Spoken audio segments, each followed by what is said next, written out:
Once you grow old, your best years are behind you. How many times have we heard this? Society often treats aging as a slow decline, a fading of strength, a journey toward irrelevance. But is that really true? If that were the case, then why do some people in their 80s still walk with confidence, laugh with joy, and wake up each morning with purpose, while others in their 70s feel trapped in their own bodies, exhausted, forgotten? My dear friends, aging is not the end.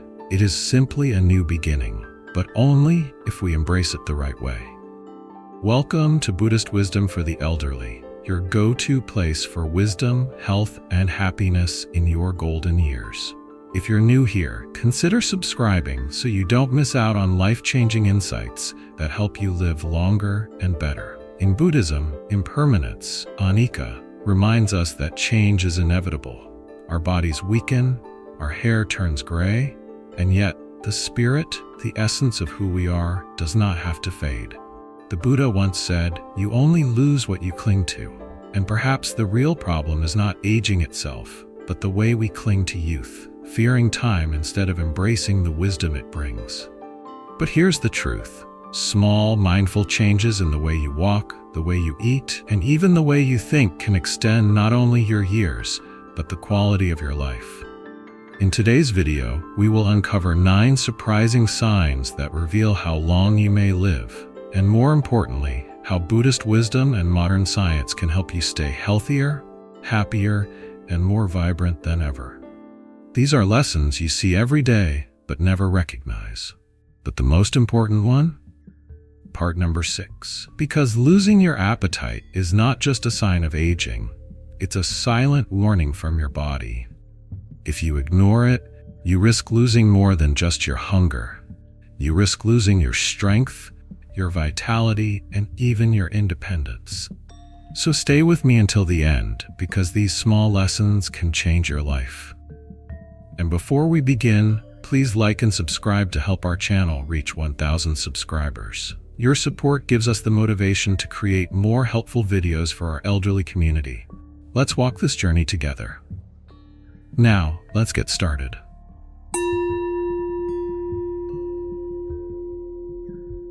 1. Why waking up with purpose adds years to your life. At 84 years old, Mr. Hiroshi sat by the window, his frail hands resting on his lap, his eyes following the world outside.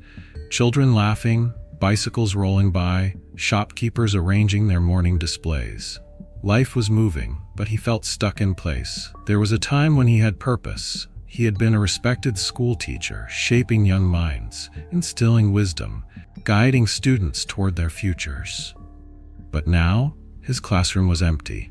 His beloved wife had passed. His children, grown and busy, rarely visited. The silence of his home stretched long and unbroken. What is left for me? He often wondered. Then one morning, there was a knock at his door. It was Taro, the neighbor's young grandson, holding a math textbook too big for his small hands. "Grandpa Hiroshi, can you help me with my homework?" Hiroshi hesitated. His voice had not echoed in a classroom for years. Could he still teach? Did he still have anything to offer? But then, looking into the boy's eager eyes, something stirred within him. A flicker of the old fire. He nodded slowly, reached for a tattered notebook, and began explaining formulas just as he once had. Days turned into weeks. More children gathered around his porch, their notebooks open, their eyes wide with curiosity. Mr. Hiroshi found himself sharing not just lessons but stories of perseverance, of failure and triumph, of the wisdom that only years could teach. For the first time in a long time, he no longer felt invisible.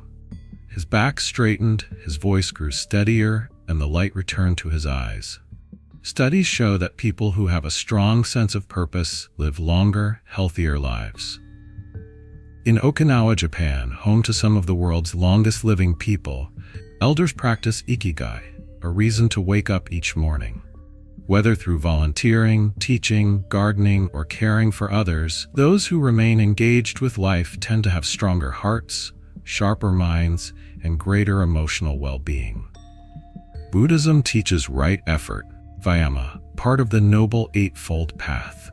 The Buddha himself taught until his final breath, sharing wisdom until his last moments, showing us that purpose does not expire with age. My dear friends, what is your reason to wake up each day? It does not have to be grand. It can be as simple as tending to a garden, guiding a grandchild, or even offering a kind word to a neighbor. Because when you have purpose, life itself finds a way to keep you here a little longer. 2.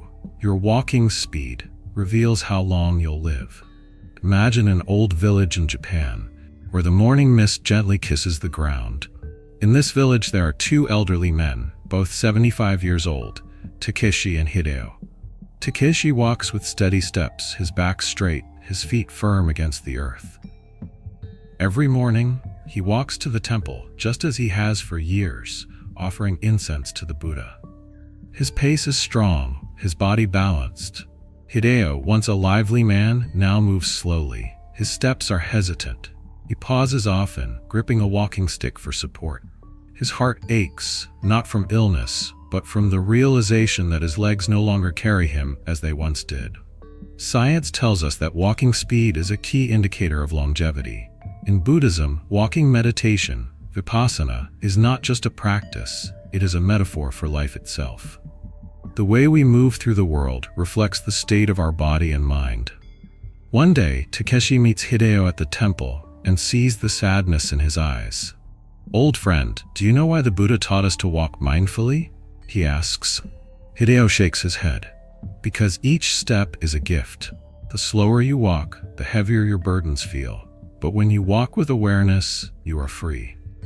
Takeshi begins helping Hideo, encouraging him to take small, mindful walks each morning. Over time, Hideo regains his strength, not just physically, but in spirit. His steps become lighter, his balance steadier, his heart calmer. My dear friends, if you find yourself slowing down, don't ignore it.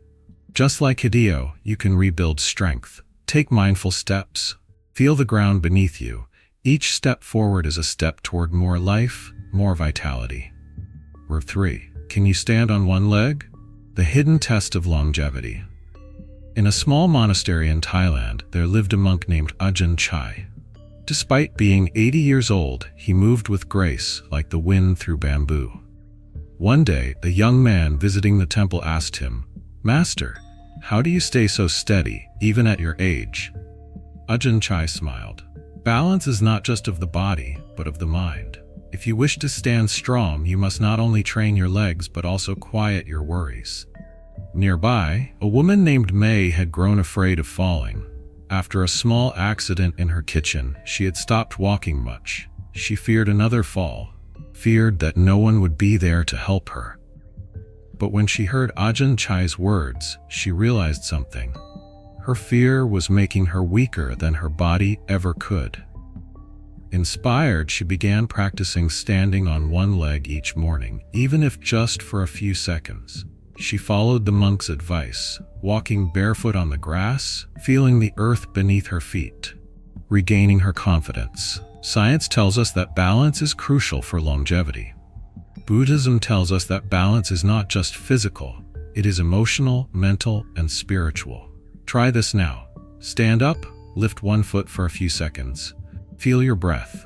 If you stumble, it's okay. What matters is that you try again. Just like life, balance is a practice. The more you nurture it, the steadier you become. My dear friends, the body may age, but the spirit does not have to wither. The Buddha teaches us that impermanence is natural, but suffering is optional. Through mindful movement, strength in our hands, and balance in our steps, we can walk through the later years of life with peace, dignity, and grace. In the next sections, we will explore how sleep, diet, stress, and social connections play a role in our longevity. But for now, take a deep breath. Feel your feet on the ground. You are still here, still strong, still capable of moving forward. If this message resonates with you, take a moment to reflect. Which story touched your heart the most? Let me know in the comments. And if you wish to continue this journey of wisdom, like and subscribe. There is more to come. You are not alone. You are still walking your path. Let's walk it together. 4. the strength in your hands, a secret sign of vitality. There is a woman named Rena, a widow who lives in the countryside. She was once strong, raising 3 children on her own, tending to her garden, lifting baskets of vegetables with ease. But as the years passed, she noticed her hands growing weak. Opening jars became difficult. Carrying groceries was a struggle. One day, she tried to open a bottle of medicine and failed. Frustrated, she sat by the window, watching the autumn leaves fall. "Is this what life is now?"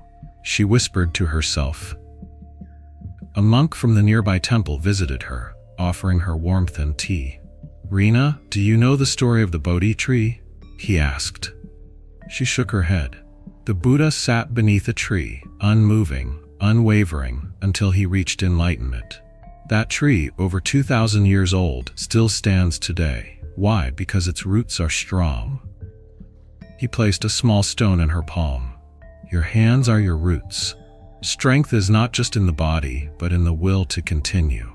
Science tells us that grip strength is directly linked to longevity. If the hands weaken, the body follows, but strength can be rebuilt. Rena, inspired, began squeezing a small cloth ball every morning. She practiced holding heavier objects, stretching her fingers, pressing her palms together in prayer. Months later, when she held her granddaughter's hand, she no longer felt weak. She felt alive. Try it now. Press your hands together. Feel the energy. Do not let life slip through your fingers. Hold on and strengthen yourself day by day. 5. Struggling to sleep? It might be shortening your life. My dear friends, let me tell you about Liam, an 82-year-old man who had trouble sleeping. For years, he would wake up in the middle of the night, staring at the ceiling, his mind filled with worries about his children, his health, and what would come next in life. He would sit by the window, watching the moon, feeling tired but unable to rest. One evening, he visited Master Wen, a monk known for his wisdom. "Master, why can't I sleep? My body is tired, but my mind will not rest." Master Wen smiled gently. "Liang, have you ever tried to hold water in your hands?" Liang nodded. "Yes, but it always slips through my fingers." The monk poured tea into a small cup and said, "The more you try to grab the water, the faster it escapes. Sleep is the same. The more you chase it, the further it runs from you. You must invite it, not demand it."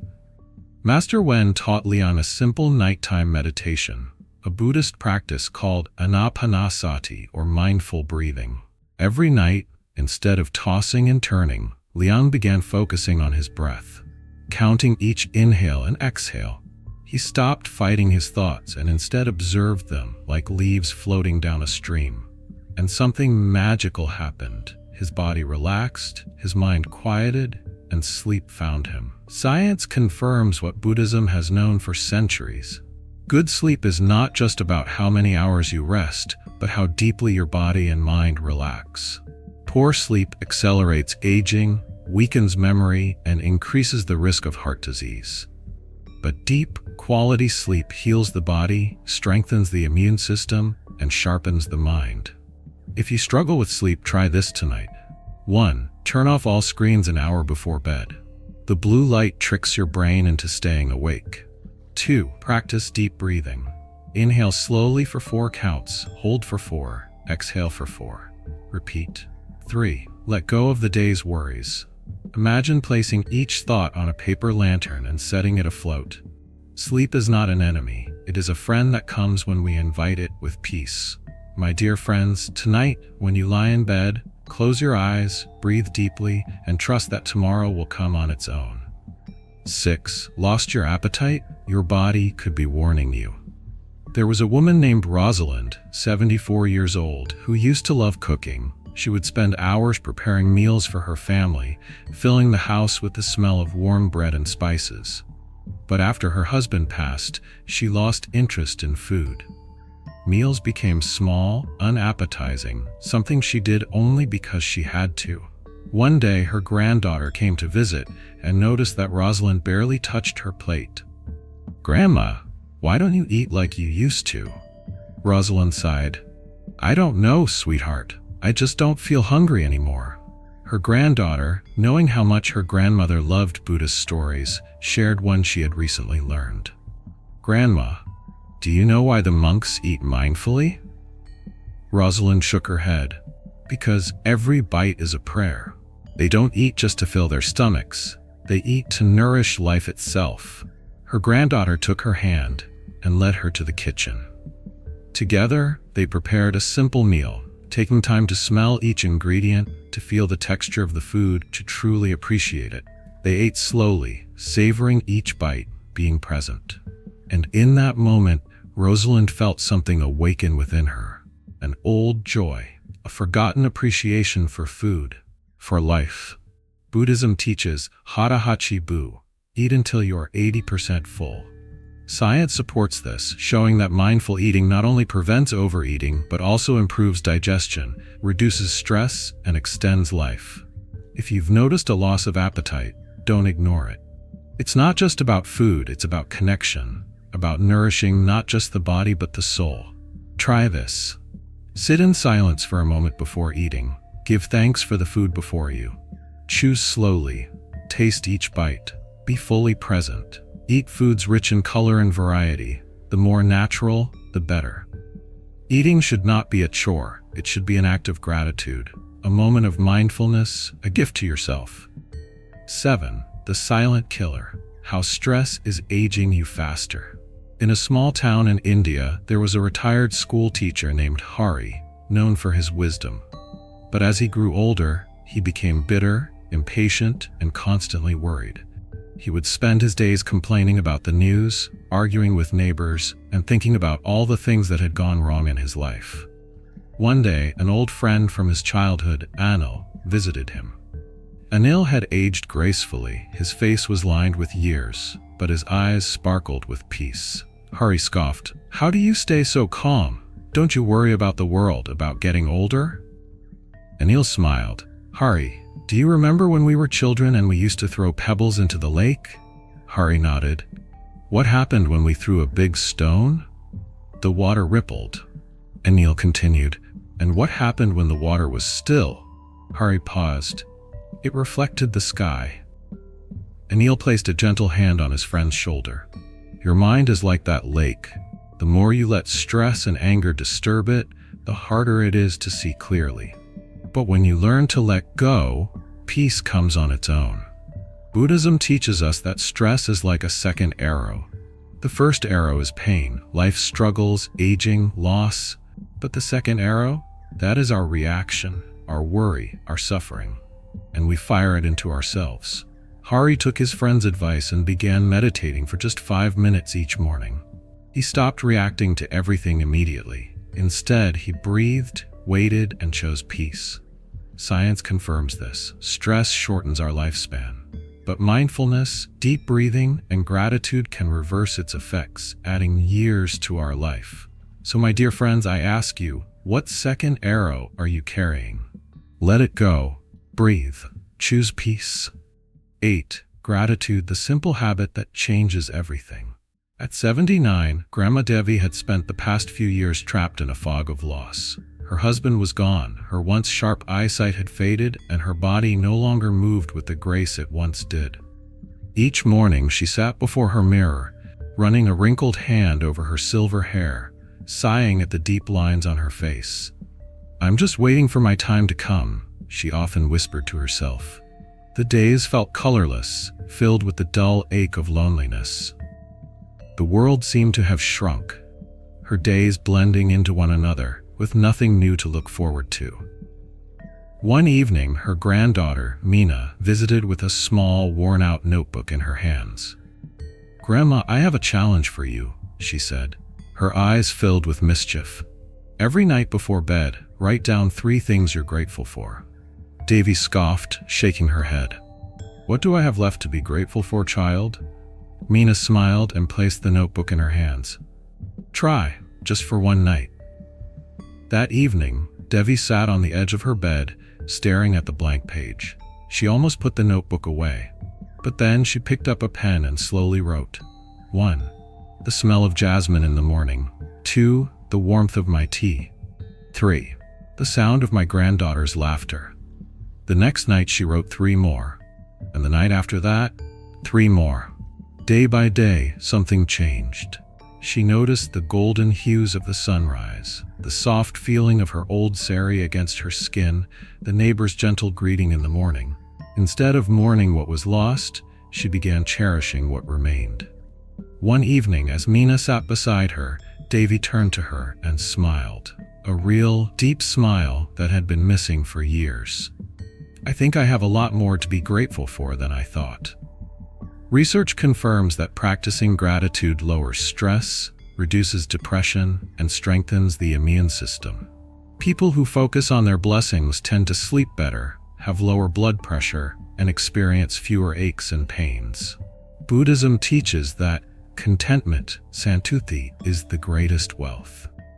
The Buddha once said, "Let us rise up and be thankful, for if we didn't learn a lot today, at least we learned a little."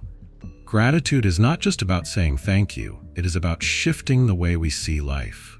So tonight, before you sleep, take a deep breath and whisper, "Thank you for today." Because, my dear friends, the more you appreciate life, the more life will give you to appreciate. 9. Loneliness is deadly. Why you need others to live longer. Lena sat in her quiet home, staring at the faded photograph on the wall, her late husband smiling, frozen in time. The house felt colder than usual. The silence wasn't peaceful. It was heavy, pressing against her chest like an unseen weight. Her children called when they could, visited when their busy lives allowed. But most days she sat alone, listening to the ticking clock, wondering if anyone still remembered she was here. Then, one evening, a soft knock echoed through the empty house. She hesitated, then shuffled to the door. When she opened it, there stood Martha, her old friend, holding a small bowl of soup, the steam curling into the air. Martha's eyes softened. "Lena, do you remember the story of the Sangha?" Lena shook her head, her throat tight. Martha stepped inside, setting the warm bowl between them. Buddha said that a community is as important as the teachings themselves. We are not meant to live alone, Lena. We are meant to be together. For the first time in years, Lena laughed, really laughed. The warmth of the soup, the comfort of an old friend, the simple joy of conversation, it was like a forgotten part of her had come back to life. Loneliness is silent but deadly. It creeps in, steals warmth, makes you believe you are invisible. But connection heals. Reach out. Let someone in. You are not alone. My dear friends, aging is not something to fear. It is something to honor. The Buddha taught us that impermanence, anicca, is the nature of all things. Our bodies may change, but our wisdom deepens, our spirits remain strong, and our impact on the world does not fade. Throughout this video, we explored the hidden signs of longevity, how the way we walk, the strength in our hands, the food we eat, and even the company we keep can shape not just how long we live, but how well we live. But remember, wisdom means nothing without action. Knowledge alone does not bring change. Right effort, amavayama, does. So I ask you, which lesson resonated with you the most?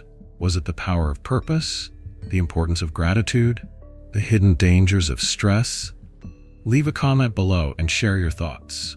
Your story might inspire someone else. And if you found value in today's wisdom, I invite you to like this video and subscribe to our channel so we can continue this journey together.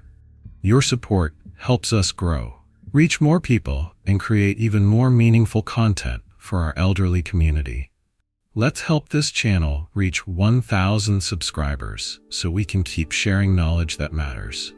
Aging is not the end, it is a continuation of the path. You are not alone.